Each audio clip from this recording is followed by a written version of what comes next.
தினம்தோறும் விளக்கேற்ற நல்ல எண்ணெய் இதயம் நல்லெண்ணெய். இனிமே கண்ணை மூடிட்டு கடலை எண்ணெய் வாங்கலாம். ஏன்னா மந்த்ரா கடலை எண்ணெய் இதயத்தின் தயாரிப்பு. தேசிய ஜனநாயக கூட்டணியில் நிதிஷ்குமாருக்கு கதவுகள் அடைக்கப்பட்டு விட்டதாக 2022 அவர் வெளியேறிய பின் பாஜக அறிவித்தது. ஆனால் இப்போது அவரை மீண்டும் ஏன் கூட்டணிக்குள் சேர்க்க வேண்டும்? இதனால் பாரதிய ஜனதாவுக்கு என்ன பயன் என்ற கேள்வி எழுந்துள்ளது. எதிர்வரும் லோக்சபா தேர்தலில் பாரதிய ஜனதாவை வீழ்த்த எதிர்க்கட்சிகள் இணைந்துள்ள இந்தியா கூட்டணி உருவாக முக்கிய பங்காற்றியவர் நிதிஷ்குமார். அவரே தற்போது அந்த கூட்டணியை புறக்கணித்து வெளியேறுவது பாரதிய ஜனதாவுக்கு முதல் சாதகமாக பார்க்கப்படுகிறது. மேலும் பீகாரில் உள்ள 40 லோக்சபா தொகுதிகளிலும் இந்தியா கூட்டணி பலமுடன் இருப்பதாக பேசப்பட்டது. நிதிஷின் இந்த திடீர் பல்டி இந்தியா கூட்டணியினருக்கு பின்னடைவை ஏற்படுத்தும்.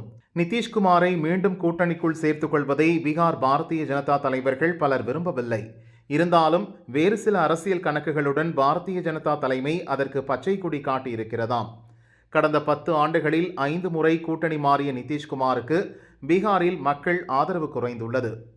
2010 பீகார் சட்டசபை தேர்தலில் 115 இடங்களில் வென்ற அவரது ஐக்கிய ஜனதா தளம் 2020 43 இடங்களில் மட்டுமே வென்றது.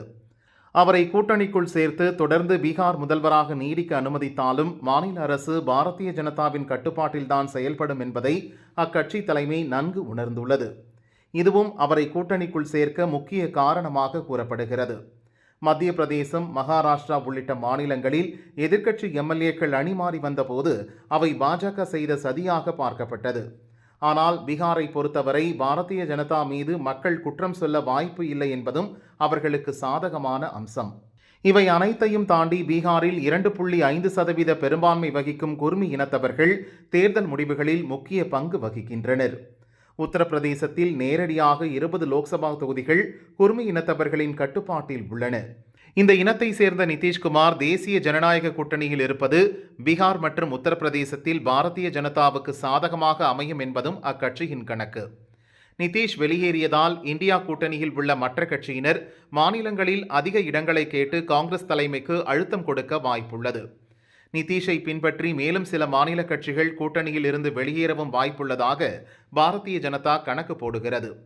பல்வேறு மாநிலங்களில் எலியும் பூனையுமாக உள்ள கட்சியினர் ஒன்றாக இணைந்தால் அக்கூட்டணி நிலையாக இருக்காது என பாஜக ஆரம்ப முதலே கூறி வருவது தற்போது உறுதியாகி உள்ளது.